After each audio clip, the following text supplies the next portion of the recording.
My name is Blake Abbott. I'm with HollyFrontier Corporation, and my title is Senior Manager of Business Process Improvement.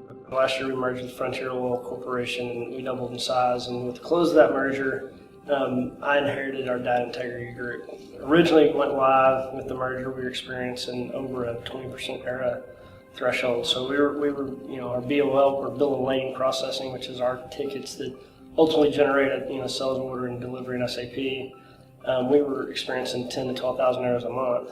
When I started really trying to look at that process and figure out where the breakdown was, I couldn't even see it because it was all in email.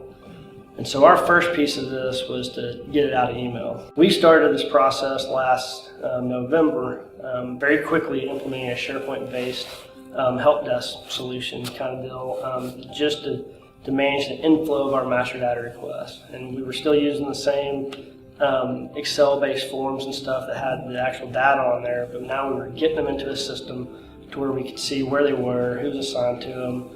After that, starting I guess in January, we really started looking at how can we really improve this process. Now we see it, it's visible.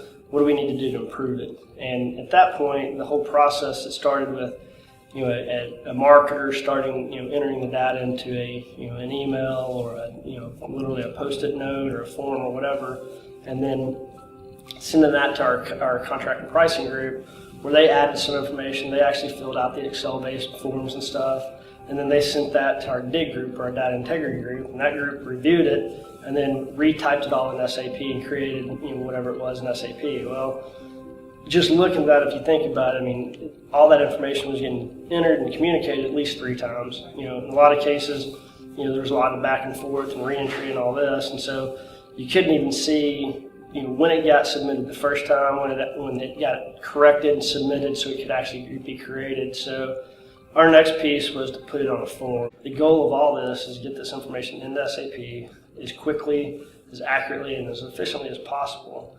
Well, if you can eliminate the multiple entries of master data along the way and take whatever that piece of information and feed it on that form and send it to the next group, and ultimately have it to where our DIG group gets it, they review it, and they push a button and it creates the master data in SAP directly.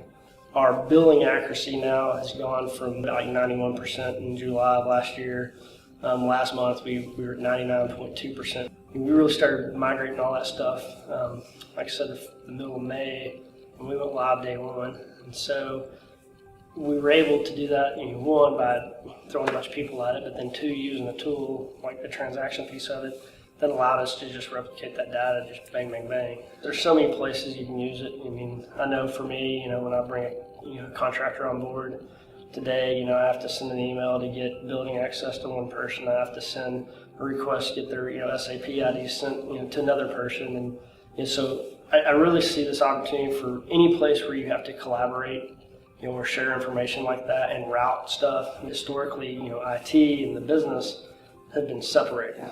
And so with this, you don't need a developer, you don't have to have somebody that knows ABAP or knows SharePoint development workflow, but you add the potential to empower the business to build some of this stuff. Now, you have to, set some standards and expect them to maintain those, but I think there's a ton of opportunity to really employ Winshuttle as a tool across the organization.